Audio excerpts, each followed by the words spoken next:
Hi, and welcome back to Inside the Business, where we highlight local businesses and entrepreneurs and discuss insurance as well. Today, we're sitting down with Billy Ray Alexander, owner of Alexander Farms. Billy, I appreciate you being on. Thank you very much.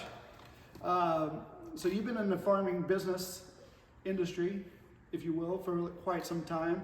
Has it been in your family for generations, or did you start on your own? No, my grandpa was a farmer, but they were vegetable farmers in Illinois actually in the early 1900s. They were in up around Kankakee, Illinois, in that area, but they were vegetable farmers. So, and then they moved to this area around Eagle Creek Reservoir back in the 30s. Oh, wow. And they farmed there where Eagle Creek, where the reservoir is now there. And then in the mid 40s, my dad was in high school. They moved out to actually where Cambridge is at now. Okay. They call that Fountain Curve, where that little old road is on the backside. That's Fountain Curve. So they lived there and farmed there. My dad graduated high school in '44. He started farming. I had two uncles that also farmed. They didn't farm together. They farmed separately, and they bought this farm in 1952, and my dad, so I graduated from high school in 1977. I started farming from that point, and since that, two sons, Mitchell and Matt, both of them farmed at one time with me. Yeah. Mitchell moved on to his excavating business. My son Matt still farms with me, and that's where we stand today. And so I see the crops that are around you. Are there certain crops that you do? Do you do animals? Mostly crop, mostly animals? What? So if I go back, my dad actually milked up until the mid 60s. Okay. A lot of government regulations took a lot of milk farmers out in the mid 60s. So he got out of the dairy industry, and then we started raising hogs together. When I got out of high school, I raised hogs until about 1998. Hogs went to 8 cents a pound that year, so got rid of a lot of hog people that year. Yeah. So that was the end of livestock. We raise corn and soybeans now, occasionally wheat, but usually corn and soybeans. Yeah, I do see every so often, if I remember right, you have sweet corn as well. Yeah, that was just kind of a side thing when the kids were little. Yeah. We did that for spending money for them. You know, we might go to Kings Island with them or something. Just that's how it started. Yeah. Then the kids all got big, and a lot of people just always kept asking, hey, so we've just kept doing it. Thought maybe at some point the grandkids might want that for a little extra spending money, so we keep doing it, but it's just kind of a low-key sideline, just Sure. Because I think more than anything people expect it. So. Yeah. I know there's challenges with everything, and I'm sure farming is no different. In today is obviously different than 5 years ago, 10 years ago in farming. What challenges, or what are some challenges that you face in farming? Probably the biggest challenge right now is just the financial end of things. Yeah. Grain prices are not good. For the last few years, we've had some pockets of good prices, but usually we do the farmer actually does too good a job. We outproduce what's needed, so that's the problem with grain prices. Probably one of the other big things now is interest rates. Oh, yeah. Interest rates 4 or 5 years ago for like operating money might be like 4%. Now it's like 8%. That obviously is a huge drag on the financials part of it. Probably the other thing might be moving equipment around. Yeah. We discussed that a little bit, that as our communities changed, obviously a lot more traffic than there was even 15, 20 years ago. Right. We farm from over around Brownsburg to up towards Lebanon to halfway to Danville to North Salem. So obviously we're on the roads a lot. That can be challenging sometimes. When we're over around Brownsburg, we actually maybe even move at night so we don't have to deal with traffic. I mean, some people are very courteous and and some people aren't. Yeah. And some people just don't know. Yeah. You know, they're maybe trying to help you, and maybe they're not helping you. So, Yeah. but that's all good. So that's probably the biggest. That's the biggest Okay. challenges. And I know we're going to talk a little bit more in depth here in a little bit about, hauling or moving equipment around and stuff. Throughout the years, you mentioned you've been doing this now for quite a few years. Obviously, there's changes that have happened, like technology-wise, Yep. in the farming industry. What are some of those changes like that have taken place, like as far as? Yeah, I think in general, one thing that's happened is farms are much bigger. Yeah. You know, like when I started farming in 1977, me and my dad maybe farmed 400 acres together. You know, now we farm 2,200 acres. Yeah. So its size with equipment's much bigger. You talk about some of the changes back in that day. A lot of the equipment's much nicer. You know, as far as in the cabs, air conditioning, heating. Where in the late 70s, some of the stuff was still open station, where you're actually sitting out in the environment. Here in the last few years, a lot of the technology side of things on seeding rates can move. When we plant, they can automatically be changed as you're going across the field.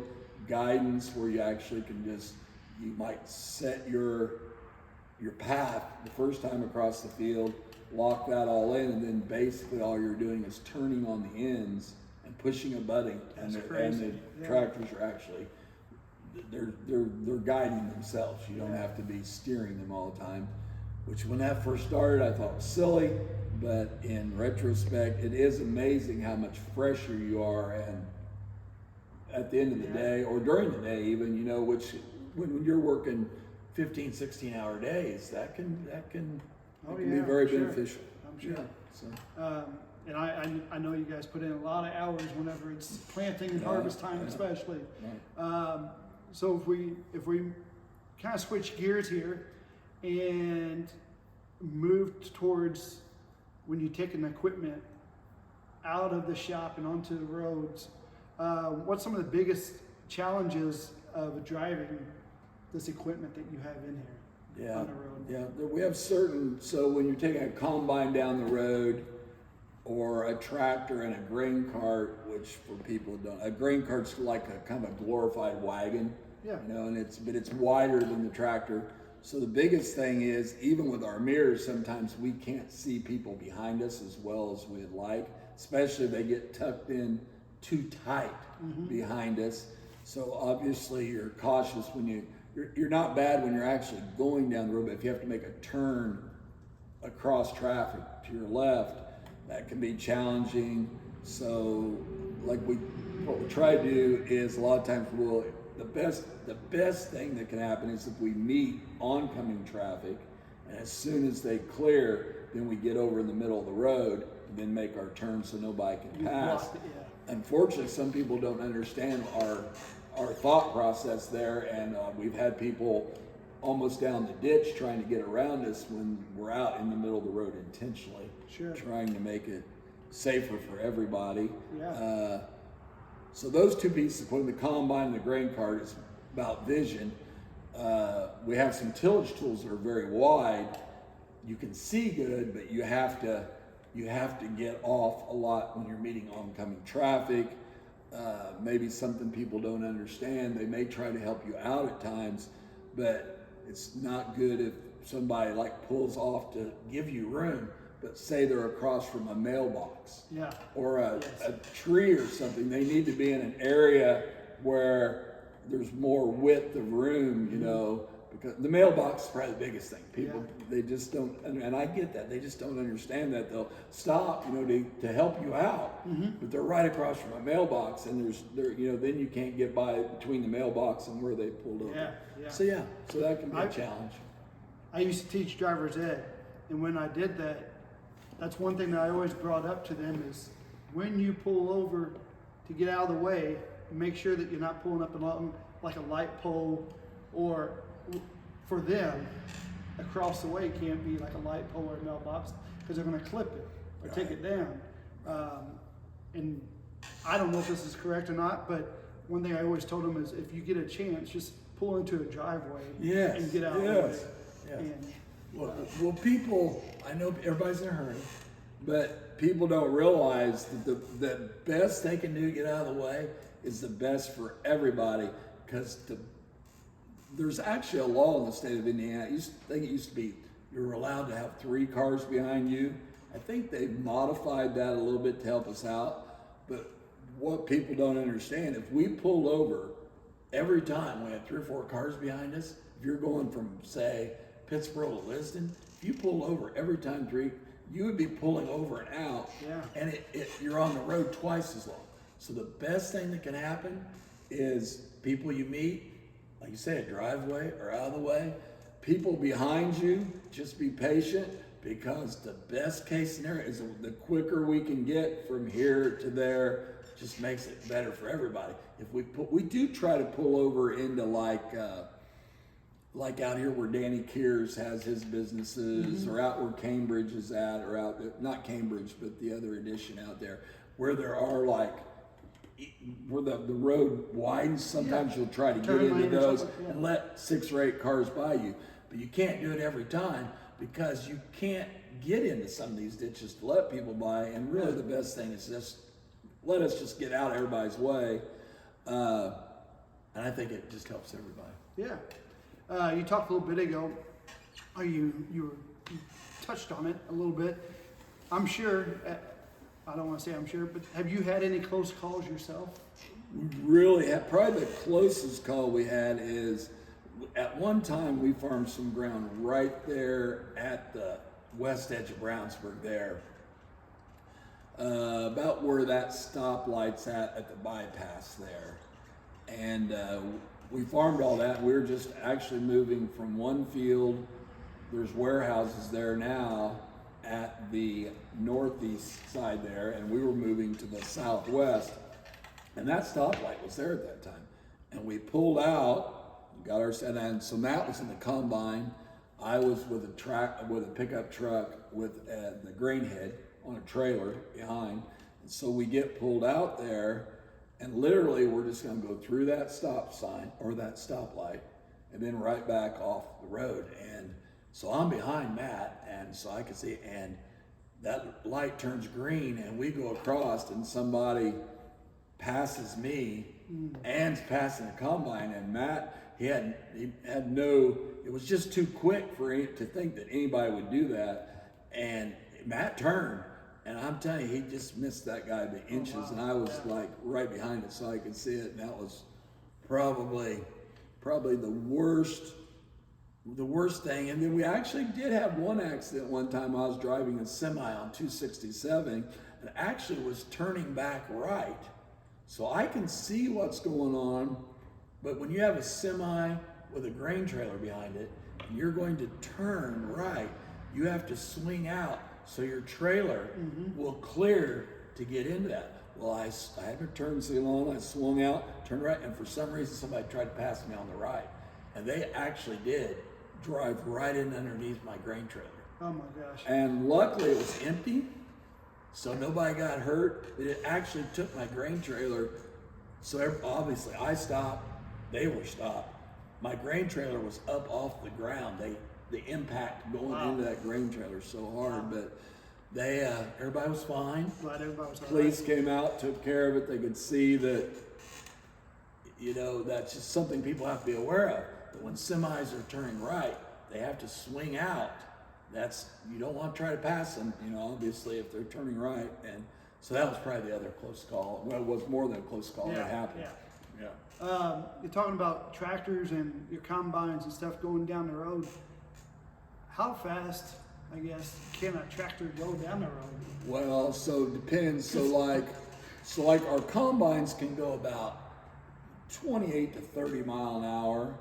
Yeah. Going down the road. Our sprayers that we spray with can go like 32, 33.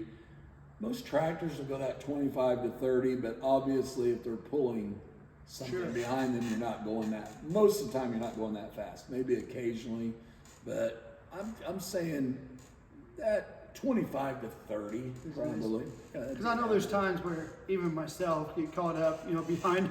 Could you not go any faster? And I get it, because I'm in a car sometimes with my wife, and it's like, gosh darn, this is taking a long time, but Yeah. you know, but yeah, so 25 to 30 probably be a good round number. And I think you touched on this, and we touched on it. But what's the best advice you can give a driver if they're coming towards you with your equipment, or if they're behind you?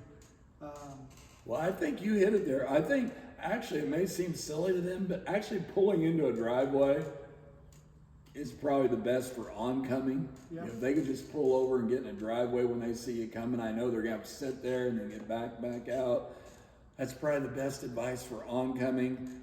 People behind you, I think it's just patience. Yeah. It's just, and be aware that combine or tractor or whatever, it could turn left right into you and not know. You try your best to see them and do the things like I said about letting oncoming traffic go by and get in the middle, but some people, they just don't understand it, and that's not their fault. They just don't understand it.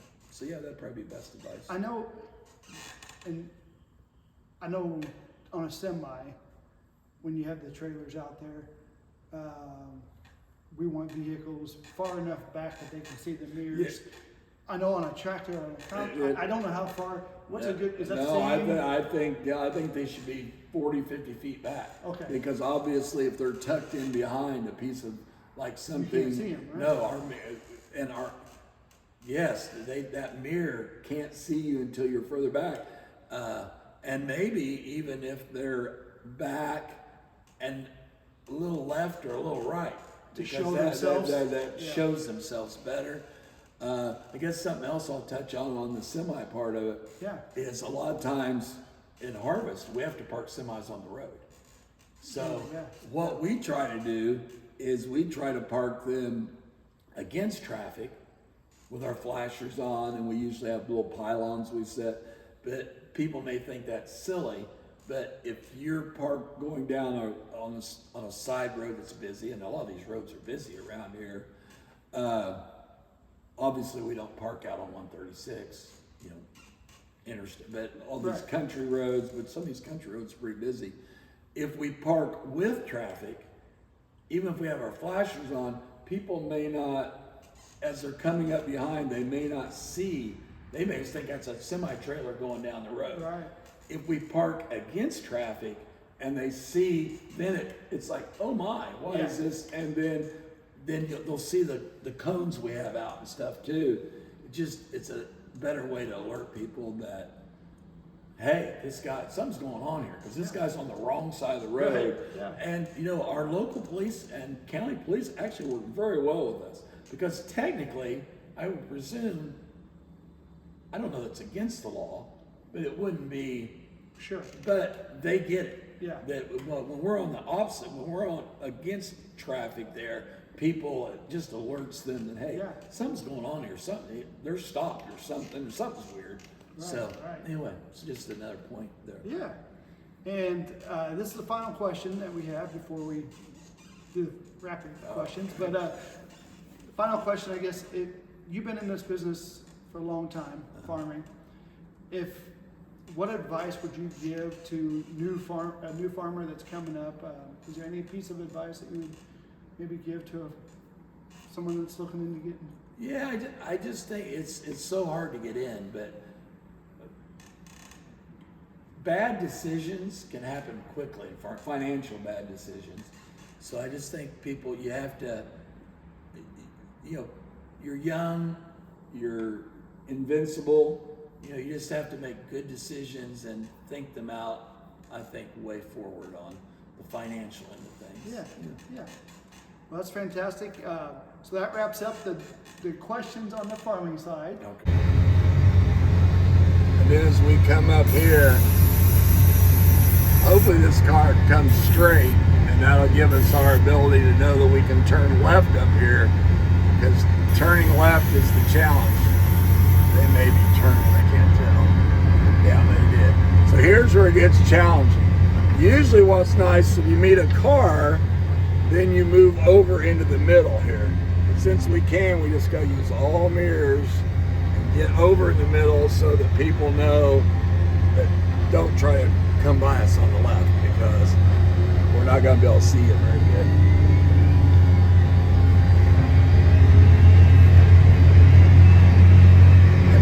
lot of times, I'll be honest, we tend to stay out in the middle of the road because that way we don't have to worry about people trying to pass us. So if I get over here,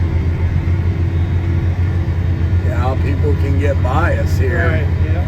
But I mean, I can watch hard in my mirror, but when there's a lot of traffic, which right now we're not seeing any traffic, but when there's a lot of traffic, because the only way I can get totally out of their way is to do this. And if we do this, you can see that we're going to be out on the road for a lot longer trying to get out of people's way.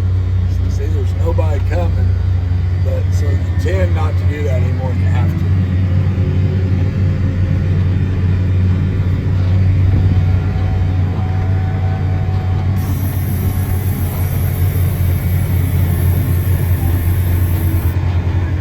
This guy he's got to help us out a little bit.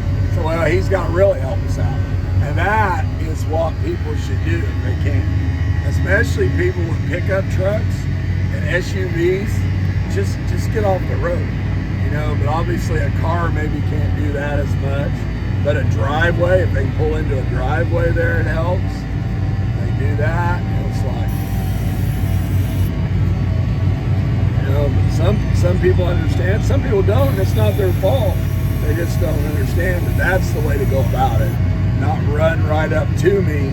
And then here we talked the other day about mailboxes. Yeah. So you don't want to stop there at a mailbox for me to get by. Or you don't really want to stop if there's like a telephone pole on this side. You need to try to pick your spot where there's nothing on each side. Going out in the middle of the road because, well, one, we got a bridge here. Two, it's gonna be the quickest way rather than me getting over every few minutes.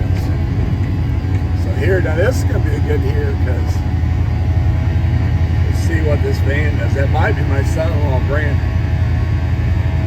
See, he's going as far as he can. There, see that? Yeah. The same thing there. He gets in the driveway. Yeah, got the driveway.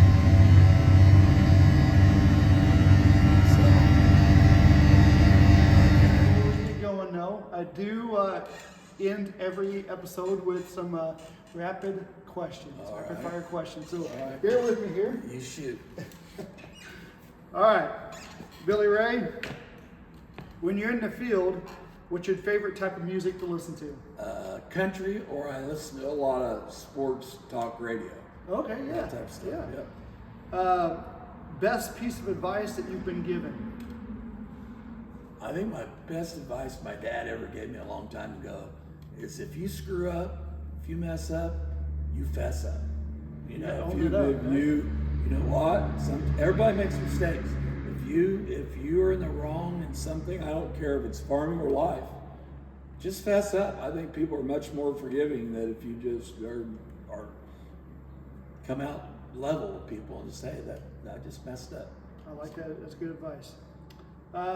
Pizza, seafood, or you're a meat and potatoes guy? Meat and potatoes. Yeah. When you're out in the field, what's your go-to or your favorite snack? Is it beef jerky, a sandwich, a candy bar, or something other? We usually don't stop for lunch when we're busy.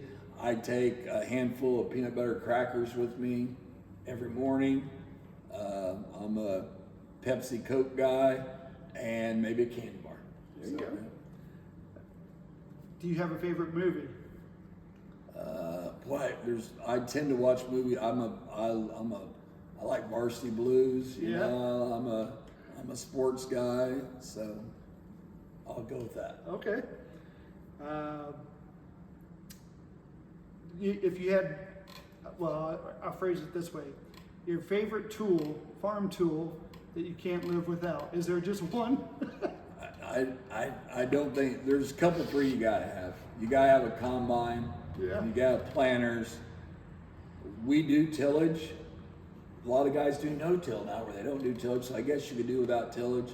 So you'd have to have, you still would need a tractor, a combine, planters.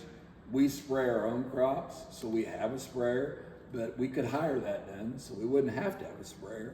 But, so I guess combine, planter, tractor. That would Yep, be those three essentials, yep, yeah. yep. What's your favorite local restaurant? Oh, the Mason.